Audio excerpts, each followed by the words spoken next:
মা, তোমার দিক থেকে কেউ কিছু জানতে পারবে না, তাই তোমার দায়িত্ব শেষ। আমার ছেলের একটা নরকের জীবন কেন কাটাবে? কেন কাটাবে বলতে পারো আমাকে? এটা কেন বলতে চাইছো? কি বলতে চাইছো? মানে কিছুই বলতে চাইছি না মা, আমি চাইনি, আমি আবারও বলছি আমি চাইনি উনি আমাকে বিয়েটা করুক। আমি সেই জন্য ওনাকে বারবার করে বলেছিলাম।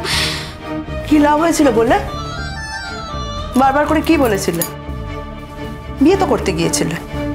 তুমি যদি বিয়ের আসরে না যেতে বিয়েটা করতে, আমার ছেলে কি তোমার হাত ধরে টেনে নিয়ে গিয়ে বিয়ে করতো?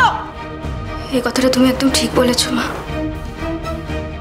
আমি চাইলেই জোর করে প্রত্যাখ্যান করতে পারতাম, কিন্তু করতে পারিনি। কেন জানো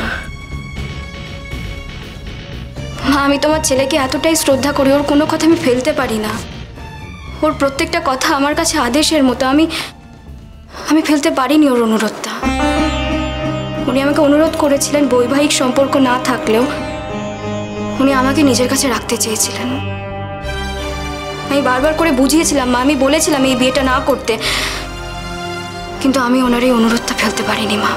তাই বাধ্য হয়ে এই অনুরোধটা তো রাখার কোনো দরকার ছিল না গুড্ডি। তোমার কেন মনে হলো না যে কেউ চাইলেই তুমি তাকে একটা অভিশপ্ত জীবন দিতে পারো না? পারো না দিতে? গুড্ডি আমার একমাত্র ছেলে গো।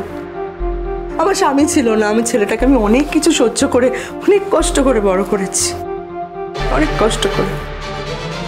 তারপর তার জীবনটা নিয়ে তুমি যদি এরকম ভাবে ছিনিমিনি গেল, সেটা আমি সহ্য করতে পারবো না। পারবো না, সহ্য করতে আমি পারবো না মা। আমার নিজের আর কোনো চাওয়া পাওয়া নেই, কিচ্ছু নেই, বিশ্বাস করো। তুমি শুধু একবার বলো তুমি কি চাও, আমি সেটাই করবো। চাইতে পারি? আমি একজন মা হিসেবে কি চাইতে পারি বল? আমি এটুকুই চাই যে তুমি আমার ছেলের সঙ্গে আর কোনো রকম সম্পর্ক রেখো না গুড্ডি, রেখো না, দরকার নেই। কি হবে? তোমরা চারটে লোকের সামনে ভালো থাকার সুখী দম্পতি হওয়ার অভিনয় করবে তো? দরকার নেই। ওদেরকেও এই মিথ্যেটা বোঝানোর দরকার নেই যদি সত্যিই তোমাদের সম্পর্কটা না থাকে, দরকার নেই। আমার ছেলে তোমাকে আশ্রয় দিতে চেয়েছিল তো, দিয়ে দিয়েছে আশ্রয়। বিয়ে না করলে এই বাড়িতে তোমাকে আশ্রয় দেওয়া যেত না, আশ্রয় দিয়ে দিয়েছে। তোমাদের বিয়ে হয়ে গেছে, ব্যাস, ঝামেলা মিটে গেছে। তোমার আর আশ্রয়ের প্রয়োজন নেই, তুমি কাজ পেয়ে গেছো, তুমি চলে যাও কাজে। তুমি ঠিকই বলেছো মা, আমি ওইটাই ভাবছিলাম, কিন্তু একটা কথা বারবার মনে হচ্ছিল, আমি যদি হঠাৎ করে এই সম্পর্ক থেকে বেরিয়ে যাই, যদি চলে যাই, তাহলে ওর মনের উপরে চাপ পড়তে পারে। তবে আমি এটাও জানি তুমি তো ওর মা, তুমি নিশ্চয়ই তোমার ছেলেকে সামলে রাখতে পারবে। তোমার কি মনে হচ্ছে বলো তো আমার ছেলের মনের উপর এখন চাপ পড়ছে না? তোমরা সারাক্ষণ প্রত্যেকটা সেকেন্ড প্রত্যেকটা মুহূর্তে কাছাকাছি রয়েছে, কিন্তু তোমাদের দুজনের মধ্যে অসীম দূরত্ব গুড্ডি। তোমরা এক ঘরে শুচ্ছ, কিন্তু তোমাদের মধ্যে কোনো বৈবাহিক সম্পর্ক নেই। এতে আমার ছেলের মনের উপর চাপ পড়ছে না? আমার ছেলে তোমার মতো নয় গো, আমার ছেলে খুব সহজ সরল। আমার ছেলে তোমাকে ভালোবেসে ফেলেছে, নয়তো এরকম একটা কাণ্ড ঘটাতো না গুড্ডি। আমার ছেলের জন্য এটা খুব কঠিন কঠিন সিদ্ধান্ত। তোমার কাছে হয়তো নয়, তোমার কাছে হয়তো নয়, তুমি তো অনেক ফুলে গিয়ে বসেছো, তাই তোমার মা প্লিজ প্লিজ মা, আমি তোমাকে সম্মান করি, আমি তোমাকে মায়ের মতো করে দেখি, এরকম ভাবে আমাকে অসম্মান করো না, প্লিজ করো না মা। তুমি এই কথাটা কি করে আমাকে বলতে পারে, কি করে পারলে মা? আমি নানান ফুলে গিয়ে বসিনি। জীবনে একজনের সঙ্গে আমার আলাপ হয়েছিল ঘটনাচক্রে, তাকেই বিয়ে করেছি, আবার তার সঙ্গে ডিভোর্স হয়ে গেছে। আমার জীবনটাই বা কতটুকু, আমার বয়সটাই বা কতটুকু যে আমি এত ঘটনা ঘটাবো? প্লিজ এভাবে আমাকে বলো না মা। সব কিছু সহ্য করতে পারি, সব কিছু মেনে নিতে পারি, অবশ্য আমি জানি তোমাকে এইসব আমি কিছুই বোঝাতে পারবো না। আমি বললেও তুমি এই কথাটা বিশ্বাস করবে না। আমি নিজে জানি আমি কি করেছি কি করিনি। আমি জানি গুড্ডি তুমি কি করেছো। বিয়ের পরও তুমি অনুজের সঙ্গে যোগাযোগ রেখেছিলে, অনুজের জীবনের সঙ্গে ওতপ্রোতভাবে জড়িয়েছিলে তুমি। না মা, আমি অনুজের জীবনের সঙ্গে জড়িয়ে থাকতে চাইনি, ওই আমাকে ছাড়তে চাইনি।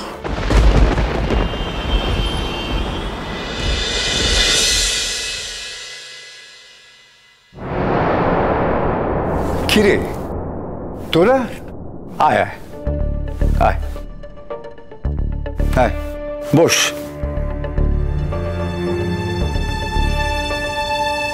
বসো। আপনারা এসেছেন, বসুন। কিন্তু আমি আর চাই না যে আমার মেয়ের উপর আর কোনো মানসিক চাপ পড়ুক। দেখুন, যে সম্পর্কটা শেষ হয়ে গেছে সেই সম্পর্কটা আর আমরা রিনিউ করতে চাই না। ওই সম্পর্কটা আর আমরা ফিরে যেতে চাই না। দেখুন, আমার মেয়ের ওপর আর কোনো মানসিক চাপ পড়ুক এটা কিন্তু আমরা পছন্দ করব না। তাই দয়া করে আজকে যখন এসেছেন আমরা তো বলতে পারি না বা আপনাদের বাড়ি থেকে তাড়িয়েও দিতে পারি না, কিন্তু আমাদের রিকোয়েস্ট আপনারা এই বাড়িতে আর আসবেন না প্লিজ।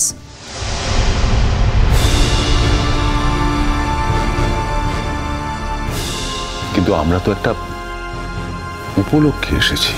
কি আশ্চর্য, ও আমার কলেজ বেলার বন্ধু, ওকে তুমি এরকম ভাবে কথাগুলো বলছো কেন? আর যা হয়েছে ছেলে মেয়েদের মধ্যে হয়েছে, ও কি করবে বলো? আর তাছাড়া আমরা বড়রা তো কেউ চাই না যে দুর্ঘটনা ঘটুক, চাইও নি।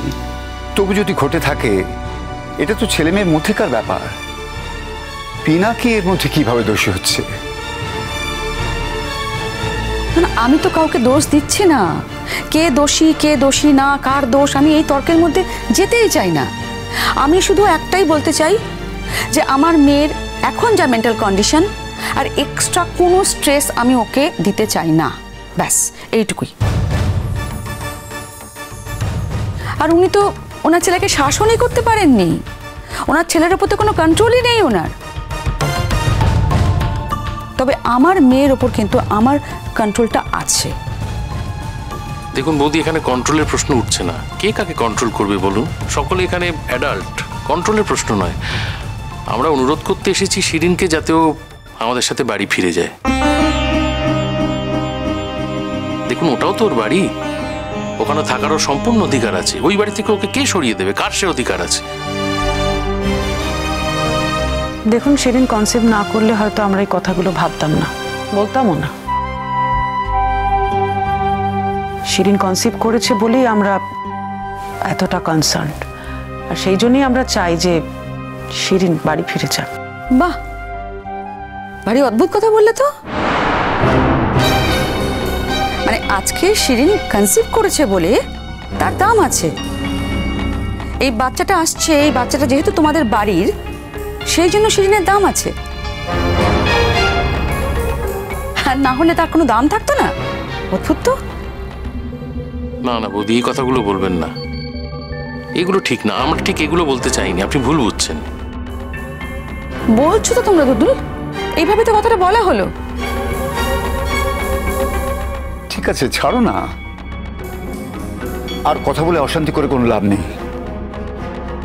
অশান্তি আমরা করছি না দাদা, অশান্তি যাতে না হয় সেটার চেষ্টা করতে এসেছি। তুমি কি মনে করো আমি কিছু জানি না?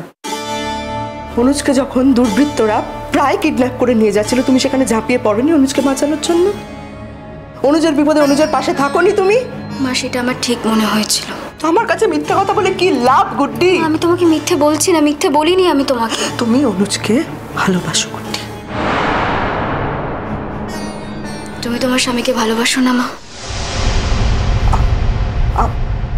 মানে?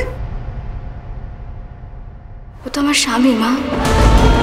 কাগজে কলমে ডিভোর্স হলে কি মন থেকে আর সত্যি সত্যি বিচ্ছেদ তো হয় মা? সেই জায়গা থেকে আমি ওকে ভালোবাসি মা। তবে তার মানে এটা নয় জোর করে ওর সংসারে ঢুকে পড়বো, ওর সঙ্গে থাকতে চাইবো। আমি বরাবর চেয়েছি ও শিরিন দিদির সঙ্গে সুখে থাকুক, ভালো থাকুক মা। আর সেই জন্য আমি শেষ দিন পর্যন্ত বলে এসেছি ও যে সিদ্ধান্তটা নিয়েছে সেটা যেন ও না নেয়। ও যেন সমস্ত সম্পর্ক শিরিন দিদির সঙ্গে শেষ না করে দেয়। আমি বারবার করে ওকে বলেছি মা। এখন এগুলো বলে আর কি লাভ গুড্ডি? কি লাভ বলো? যা হওয়ার তা তো হয়ে গেছে। তুমি তোমার কর্মে সমস্তটা বুঝিয়ে দিয়েছো। অনুজ যতবার অসুস্থ হয়েছে তুমি ওর কাছে ছুটে ছুটে গেছো। সে হসপিটালেই থাকুক, বাড়িতেই থাকুক, গেছো তুমি অনুজের কাছে। আমি না গিয়ে পারিনি মা। আমার ছেলে যদি তখনই পুরো বিষয়টা বুঝতে পারতো। তুই বোকা। তোমার ছেলে সবটা জানে মা। কি জানে আমার ছেলে? মা, তোমার ছেলে জানে যে আমি আর অন্য কাউকে ভালোবাসতে পারবো না, কারণ আমি। মিথ্যে কথা। এই তুমি মিথ্যে কথা বলবে না আমাকে। আমার ছেলে কিচ্ছু জানে না। তুমি আমার ছেলেকে কিছু বলোনি এগুলো। মা, তোমাকে কে বলেছে আমি বলিনি? তুমি তোমার ছেলেকে গিয়ে জিজ্ঞেস করো।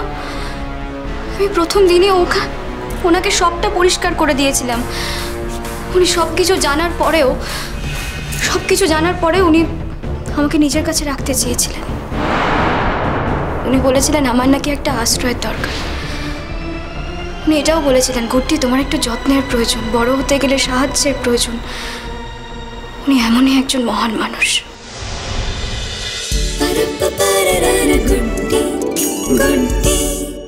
স্টার জলসার প্রিয় শো দেখার জন্য সাবস্ক্রাইব করুন আমাদের ইউটিউব চ্যানেলে এবং আপডেটেড থাকার জন্য প্রেস করুন বেল আইকন।